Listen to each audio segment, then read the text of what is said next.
graça e na paz do nosso Senhor e Salvador Jesus Cristo.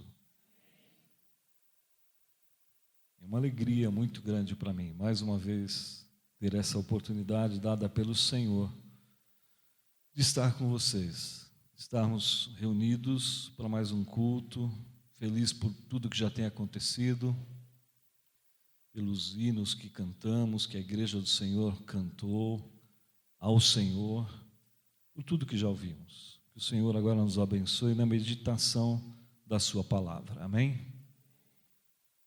É no Evangelho de Lucas, capítulo 12, a partir do verso 13, onde se encontra o nosso texto.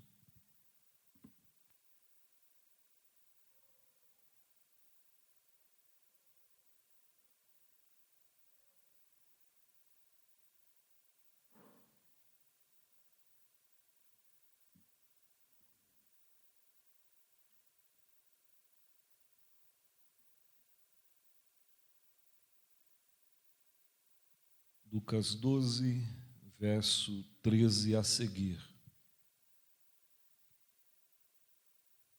Alguém da multidão lhe disse a Jesus: Mestre, dize a meu irmão que divida a herança comigo. Jesus respondeu: Homem, quem me designou juiz ou árbitro entre vocês? Então lhes disse: Cuidado, fiquem de sobreaviso contra todo tipo de ganância. A vida de um homem não consiste na quantidade dos seus bens. Então lhes contou esta parábola.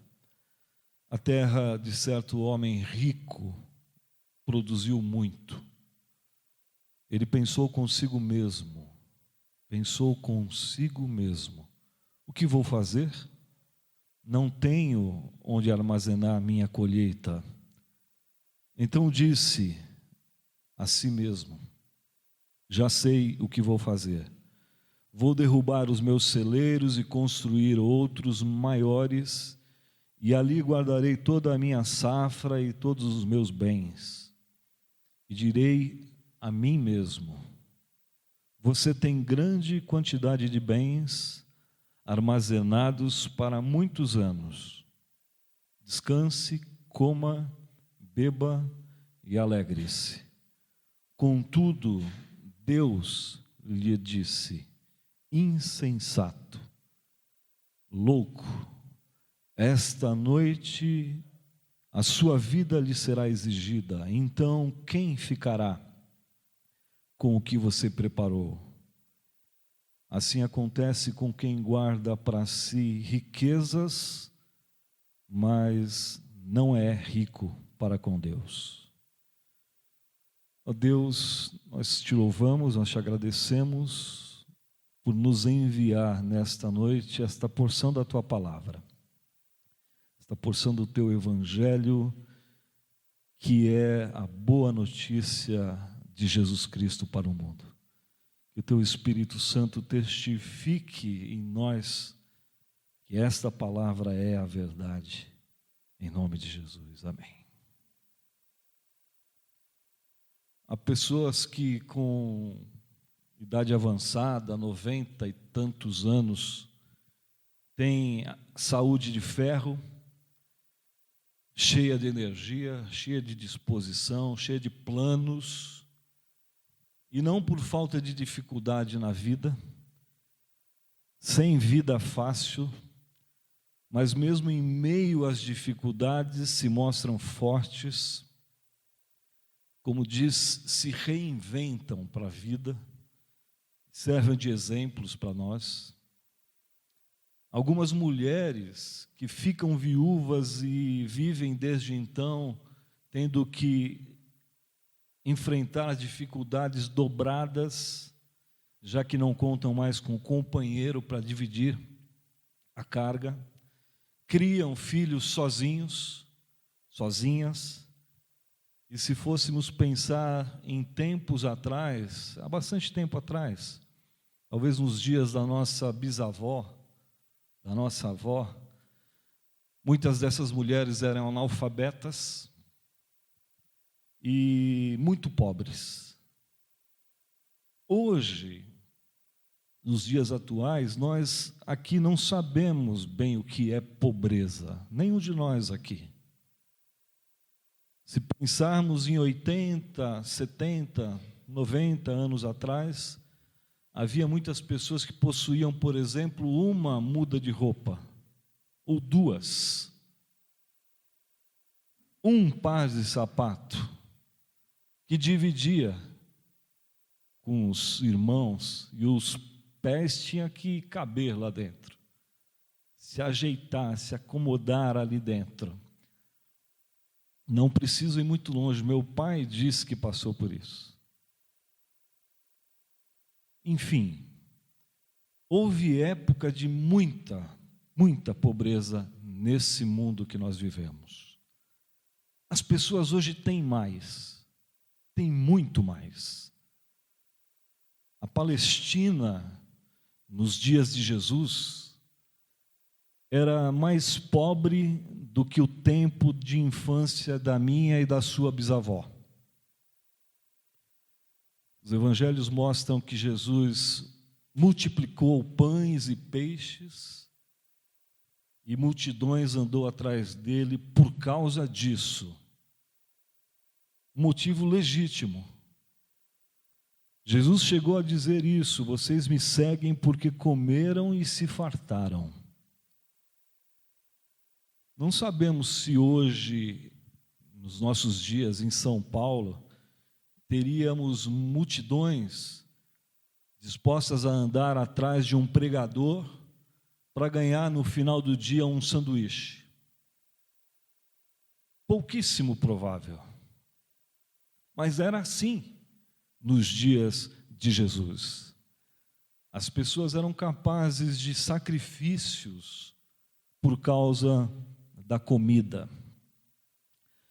No capítulo 12 de Lucas que nós lemos, no início do capítulo, no verso 1, nós ficamos sabendo que haviam se juntado uma multidão de milhares de pessoas em volta de Jesus. Em algumas versões traz miríades de pessoas se aglomeravam. A palavra grega murias significa 10.000, mas o termo é usado muitas vezes em vários lugares para se referir a uma grande multidão. E esse deve ser o significado aqui em Lucas 12. Era uma reunião extraordinária. Aqui nós estamos em talvez 30, 35, 40, não sei. Pregar para uma multidão de milhares de pessoas naquela época tinha que ser alguém extremamente preparado para isso.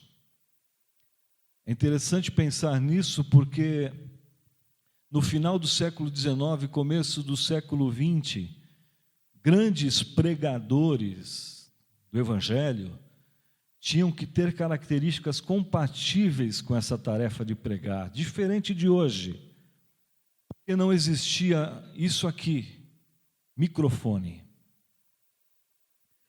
Hoje, os grandes pregadores ou comunicadores têm que ser bonitos.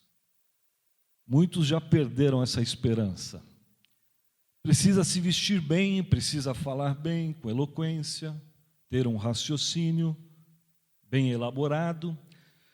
Mas no início do século XX para trás, os pregadores tinham que ser sarados, para poder falar para multidões a pleno pulmões. Tinha que ter fôlego para isso. Jesus possivelmente era um desses, bem preparado para isso. E ele está falando, ele está pregando, ensinando. Qual que era o assunto? Se você olhar no começo do capítulo 12, o assunto era perseguições, problemas doutrinários que os seus discípulos, apóstolos, seguidores iriam enfrentar, heresias, falsificação do Evangelho, pessoas que estavam ensinando erros doutrinários, teológicos, e Jesus está dando orientações e incentivo a que não desistissem. dizendo que eles tinham muito valor diante de Deus, que não negassem o Senhor diante dos homens que os perseguiriam. E uma grande multidão ia atrás dele ouvindo. Esse era o assunto. Até que no verso 13, o nosso texto, um incidente. Do meio da multidão, o texto diz que alguém pede a palavra e entra com um assunto que para a maioria deles e para a maioria de nós também é um assunto pelo qual se tem bastante interesse.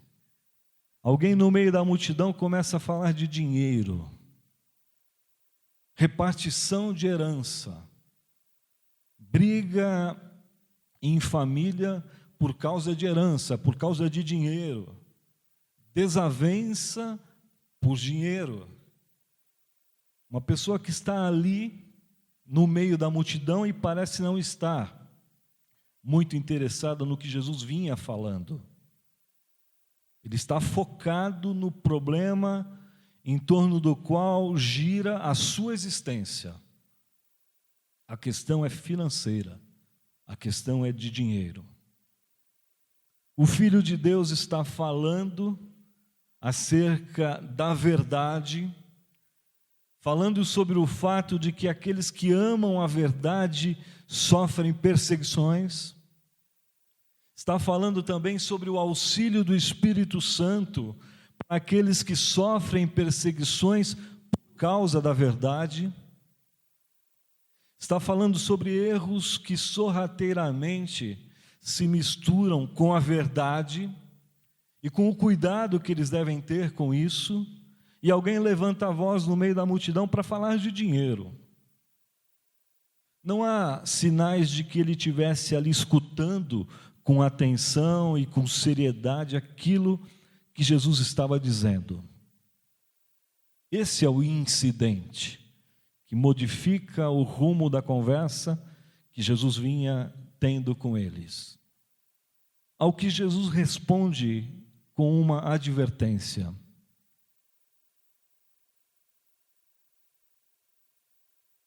A advertência está no verso 15, cuidado. Estejam de sobreaviso, estejam precavidos, estejam acautelados, guardem-se da ganância, qualquer tipo de ganância. Ganância e avareza são sentimentos complementares que são como que as duas faces da mesma moeda. Ganância é no impulso e na direção de ajuntar cada vez mais, ajuntar bens, por causa da crença de que os bens são absolutamente essenciais e indispensáveis para uma vida bem-sucedida. E a avareza, que é o outro lado da moeda, é o impulso de guardar, acumular, de maneira até anormal, tudo aquilo que já ganhou, porque se crê que precisa de todas essas coisas que acumulou, que depende daquilo, e tem medo, tem pavor de pensar na possibilidade de perder aquilo. Um sentimento na direção de juntar, outro na direção de guardar. Jesus diz, cuidado com isso. Estejam preparados contra essas coisas. E usa uma palavra que Lucas usa no Evangelho, que é um termo militar. Um termo usado para descrever um soldado preparado para a batalha, armado para a batalha. Armem-se contra isso. Estejam preparados, atentos. Como um soldado que se arma para uma batalha, armem-se contra a ganância e contra a avareza. Cuidado, muito cuidado, Jesus está dizendo. E se há alguma coisa que a nossa geração, essa geração que nós vivemos, precisaria ouvir acerca do que pensa Jesus, É exatamente isso, esse brado, essa advertência do Filho de Deus contra a ganância e contra a avareza. Jesus veio para trazer Deus aos homens, não para trazer bens materiais aos homens. Nós vivemos num mundo e numa época em que as pessoas estão interessadas, em primeiro lugar, no dinheiro. Em segundo lugar, no money. Em terceiro lugar, no dinheiro. E no dólar, e no euro. E vão alternando nisso. Em outras palavras, há pessoas que estão interessadas acima de qualquer outra coisa no dinheiro. Se você abre os jornais ou sintoniza a televisão no jornal, você vê com muita clareza e com fartura de casos, pessoas que assumem posições para atacar cofres públicos, sem nenhuma dor na consciência, sem nenhuma vergonha a respeito disso, de uma forma orquestrada com outros. Triste isso, com a maior disfarçatez. Em busca de quê? Do dinheiro. Se são descobertos, e muitos são, parece que não se sentem tão mal assim. Mesmo quando amigos, vizinhos descobrem, ficam sabendo, e aparecem do nada apartamento cheio de malas de dinheiro, fechado só com malas de dinheiro lá dentro, em espécie, mais de 50 milhões, e fazem escola, geram seguidores gananciosos. Num escândalo não tão antigo, uma revista, dessas revistas de grande circulação semanal, deu voz a jovens que estavam na rua clamando por um governo limpo, honesto, e no meio da multidão tinha alguns que estavam dizendo assim: quer saber? O melhor negócio é se candidatar, se eleger político e ficar rico.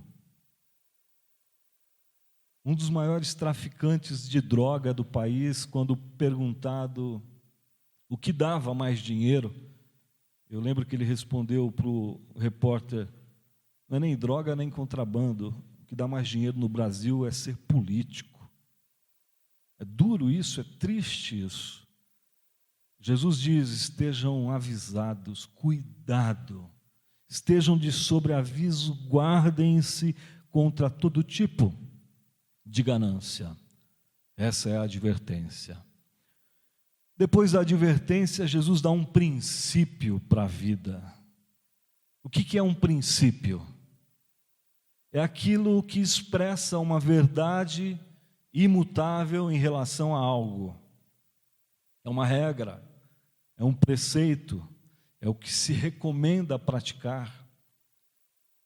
E para quem gosta de livros de autoajuda, que não é bem o meu caso, se alguém aqui gosta, a sugestão é: pegue esse princípio de Jesus para a sua vida, porque ele vale mais, muito mais, do que uma biblioteca inteira de livros de autoajuda. O princípio é esse, verso 15. A vida do homem não consiste na abundância das coisas que ele possui. Louvado seja o nome do Senhor. A vida não se resume a juntar coisas. Você não acha a vida nas coisas. A vida é muito mais do que coisas. A vida é muito mais do que os bens. A vida é muito mais do que o dinheiro e tudo o que ele pode comprar e trazer em termos de satisfação, de prazer e de conforto. A vida é muito mais do que isso. A vida é muito mais e não consiste nos bens que você possui.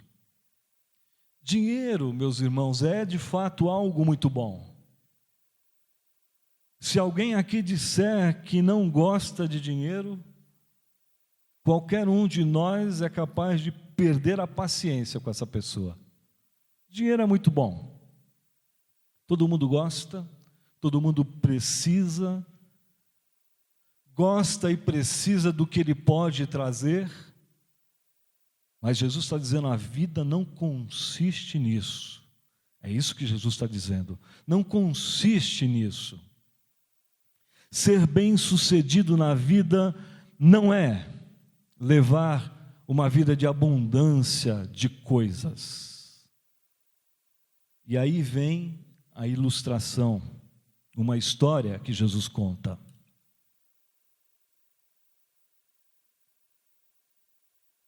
Um fazendeiro rico, o texto traz esse detalhe, alguém rico, cuja terra produziu uma colheita em abundância, os seus celeiros estão cheios, de tal forma que ele não tem lugar para guardar a sua última colheita, que foi excepcional. A colheita não foi apenas abundante, ela foi superabundante, surpreendentemente boa, abundante, muito além das suas melhores expectativas. A sua fazenda produziu aquilo que ele nem sonhava. E olhando para o campo e olhando para o cereal que precisa ser colhido, ele se preocupa e diz: onde eu vou guardar? Onde eu vou guardar tudo isso? Eu não estou preparado para guardar tudo isso que foi produzido. E um detalhe da mais alta relevância: Jesus está contando essa história na Palestina para uma plateia que ouve e vive num mundo, num contexto de fome e de miséria. Aquele homem olha para o seu campo e vê que tem mais do que ele pode guardar, mais do que ele pode armazenar. Outro detalhe super interessante na história que Jesus conta é que o homem começa a falar consigo mesmo. Toda a história do homem é dele consigo mesmo. Notaram isso no texto? Parece que caminhando na direção errada da vida, ele coloca as coisas no lugar de pessoas. E vivendo em função das coisas, esse homem, a impressão que se tem é que ele não possui amigos, nem conselheiros, nem companheiros de caminhada, não tem com quem dialogar, não tem com quem pedir, a quem pedir conselho. Ele fala consigo mesmo, e falando consigo mesmo, ele diz: eu vou derrubar os meus celeiros, vou aproveitar o que eu já tenho, evidentemente, esse material todo, madeira, pedra, tudo isso tem muito valor, uma época de mão de obra baratíssima e material caríssimo. Ele diz: eu vou derrubar e vou ampliar para poder guardar mais. Não passa pela sua cabeça: ganhei muito mais do que esperava e vou repartir um pouco disso com os outros. Vou repartir com quem precisa. Ele não se preocupa em usar sabiamente os seus recursos, ele não enxerga o outro. Eu vou guardar. E aí eu vou dizer à minha alma: alma, tens em depósito muitos bens. Come, bebe, folga, alegra-te, curta a vida, você merece isso. E aí Jesus dá a sua sentença nessa história. A sentença que Jesus diz que é a sentença de Deus para esse assunto. E a sentença é essa: louco, insensato. O insensato não apenas perde a oportunidade de fazer uso sábio dos seus bens, mas ele também tem um problema ainda mais fundamental. Ele não compreende os propósitos de Deus para a sua vida, para a vida da humanidade. Os propósitos de Deus para a vida do homem é uma vida de partilha, de justiça, de igualdade, de amor. Louco, esta noite te pedirão a tua alma. A vida humana, a vida terrena do homem é coisa incerta. Ninguém sabe a hora que vai deixar de viver. Na melhor das hipóteses, é uma coisa incerta. Ninguém tem certeza que viverá o número de anos que gostaria de viver. A coisa realmente insensata era confiar de forma fácil naquilo que o futuro incerto está colocado. Confiar o seu futuro naquilo que ele não tem o controle. O homem cuja vida fica dependurada por um fio. A nossa vida é esse fio, é esse sopro. E a qualquer momento Deus pode chamar a prestação de conta. É um tolo quem coloca a sua confiança nas coisas materiais, nos bens materiais. A sua alma é coisa da qual nem passou pela mente dele abrir mão. Ele não está disposto a isso. Ele conversa com a sua alma e ele faz planos para o futuro. Ele faz planos para muito tempo. Ele não está preparado para ouvir isso. Esta noite, a sua vida cessa. A sua vida termina. E o que tens guardado, para quem será?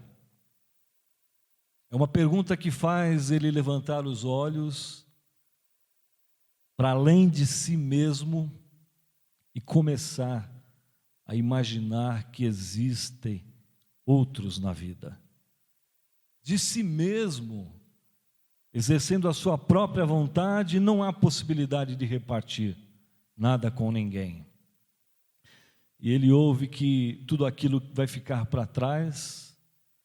Esta noite, quem ficará com o que você juntou? E aí então Jesus conclui esse princípio, que a vida do homem não consiste nos bens que ele tem. E Jesus diz: quem guarda para si riquezas, ouça isso, não é rico para com Deus. Verso 21. Vamos tentar juntar essas duas partes. Verso 15 e o verso 21. A vida do homem não consiste na quantidade de bens que ele possui. Quem guarda para si riquezas não é rico para com Deus. Em que consiste a vida humana? Essa é a questão. A resposta está lá. A vida humana consiste em ser rico para com Deus. Fundamenta-se nisso. Resume-se nisso. A vida humana é feita disso, é constituída disso, em ser rico para com Deus. E o que é ser rico para com Deus? A construção grega, ela é muito, até difícil na sua tradução, mas a tradução mais próxima disso seria, é ser rico de Deus. Uma vida rica no que diz respeito a Deus. É quando Deus é o bem maior dessa pessoa. Louvado seja o nome do Senhor. É quando Deus preenche os espaços essenciais do seu ser. Espaços constantes, diários, que só são espaços que podem ser preenchidos por Deus e por nada mais. Todos nós precisamos de nos alimentar todos os dias pela manhã. Precisamos do pão na nossa mesa diariamente. O pãozinho com manteiga, o copo de café com leite, simples, em cima da nossa mesa toda manhã. A pessoa que é rica para com Deus sabe que tudo isso é dádiva de Deus. É bênção que vem de Deus. É bênção que vem do alto. Por isso ela ora, agradece. Ela ora pedindo o pão. Ela ora agradecendo pelo pão. Ela se alegra pelo pão. Ela reconhece Deus nessas coisas. Quando está trabalhando e produz mais do que esperava, ela diz: foi Deus que deu. Quando fecha um contrato novo, um serviço novo, reconhece: foi Deus. Agradece. Quando precisa de uma estratégia na vida, nos negócios, reconhece que necessita de Deus para isso.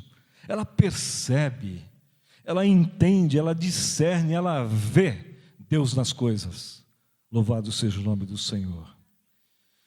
É interessante que Jesus não diz que esse homem foi miserável e avarento e ganancioso com o pobre, num contexto de pobreza e de fome. Porque apesar de ser algo reprovável diante de Deus, esse ainda não é o problema número 1 da vida. O problema número 1 da vida é o nosso relacionamento pessoal com Deus. Disso decorre todos os nossos outros relacionamentos com o próximo. Ser rico de Deus significa estar conectado com Deus, ligado e interligado com Deus. É ter essa presença de Deus na vida. É nesse mundo injusto viver com Deus. E como isso enriquece a vida. Louvado seja o nome do Senhor. Esse mundo em que nós vivemos é de Deus. Ainda que o inimigo esteja operando nele, o mundo não é do inimigo, é de Deus. O inimigo pode tocar a vida de Jó só até onde houver autorização de Deus. Assim também é com qualquer um dos seus filhos. Por mais humilde que seja o filho de Deus, o menor, o mais necessitado, o inimigo só pode fazer o que a permissão soberana de Deus consentir, porque Deus é soberano, porque Deus reina em tudo. Ele não vai deixar que lhe sobrevenha tribulação, dificuldade, problemas maior do que você possa suportar. Ele diz isso, palavras de quem tem o controle. E parece que muitas vezes Deus permite tribulações para que ele seja buscado por seus filhos. Mas ele nunca perde o controle de nada. O rico para com Deus é aquele que percebe o que há de mais maravilhoso, sublime e extraordinário na vida, que é Deus. Você pode imaginar algo mais importante que Deus? Algo mais maravilhoso do que poder dizer: hoje pela manhã eu falei com Deus, fui orientado por Deus. Andar com Deus no seu dia a dia não há nada mais importante do que isso. A vida consiste nisso. Ter uma vida rica de Deus. Louvado seja o nome do Senhor. E nós podemos ter essa vida. Não é só buscar a Deus quando estivermos passando por necessidades em que Vamos a Deus, oramos quando a coisa aperta e raramente agradecemos. Quando em dificuldades oramos a Deus, a nossa expectativa é que Deus haja com o seu braço forte em nosso favor, e Ele faz isso mesmo. Mas o que nós precisamos ter em mente é que quando nós o agradecemos, esse mesmo braço de Deus se movimenta em nosso favor. Louvado seja o nome do Senhor. É indispensável ver essas coisas, perceber o que Deus está fazendo no mundo à nossa volta e na nossa vida. Aquele homem poderia começar a ver algo diferente acerca de Deus e não viu. Parece ser alguém honesto, trabalhador, alguém dedicado no que faz, um bom cidadão, possivelmente até tivesse a sua religião, mas não há indicação nenhuma que o desabone, que haja trapaças nos seus negócios. Mas quando a colheita vem de forma que ele não espera, vem muito maior, ele é incapaz de ver Deus abençoando, derramando bênçãos sem medida sobre ele. É incapaz de enxergar o outro.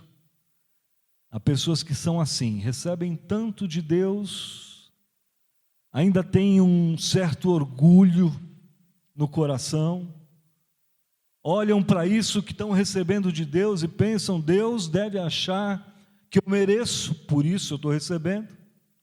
Quem sou eu para rejeitar tudo isso? Mas não é capaz de repartir. Que pobreza na vida. Não é rico para com Deus. Não é que nós não podemos desfrutar dos bens materiais que Deus tem colocado em nossas mãos. Podemos e devemos. Mas nós precisamos também, de uma vez por todas, assumir um compromisso com o Senhor, de ouvir e sermos sensíveis à voz do Espírito Santo naquilo que Ele nos direcionar na vida. Temos que nos enriquecer de Deus, temos que depender de Deus. Viver uma vida feliz e bem-sucedida é viver rico de Deus. Vamos orar.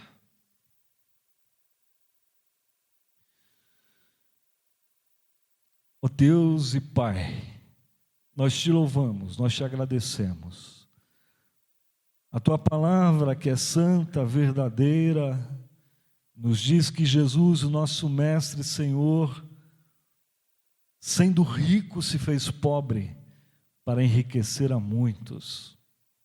Se tornou pobre, tornando-se semelhante a nós, semelhante aos homens, carregando os pecados de toda a humanidade, experimentando a nossa culpa, a nossa vergonha, mas toda essa pobreza que era nossa, Jesus assumiu para nos tornar ricos diante de Deus, para nos purificar dos nossos pecados, através do seu sangue vertido na cruz, através disso nos trazer uma vida nova, uma vida de sentido, uma vida de fraternidade, uma vida que enxerga o outro, uma vida que partilha o que tem. Isso, ó Deus, é ter sentido na vida, isso é viver uma vida rica para com Deus. Deus, nós te pedimos que o Senhor perdoe os nossos pecados, que nos faça perceber a eternidade com o Senhor, sim, mas que também nos faça perceber o outro ao nosso lado, nessa caminhada, nessa peregrinação, que a tua palavra, ó Deus, soe em nossos ouvidos verdadeira, digna de aceitação, e desça, ó Deus, para nosso coração, transformando as nossas vidas.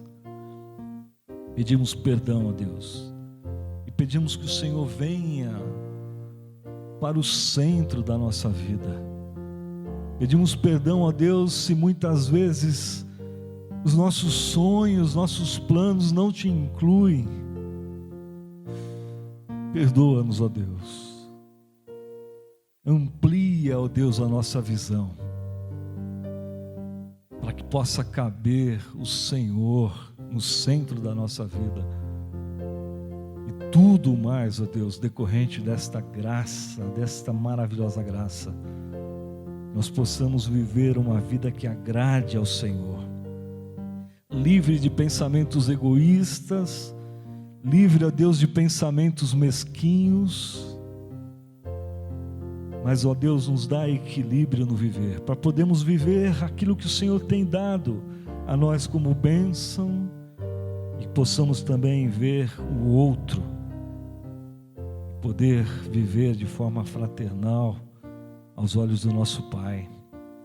Resgata, ó Deus, a nossa vida de nós mesmos e amplia a nossa visão, amplia as dimensões da nossa vida.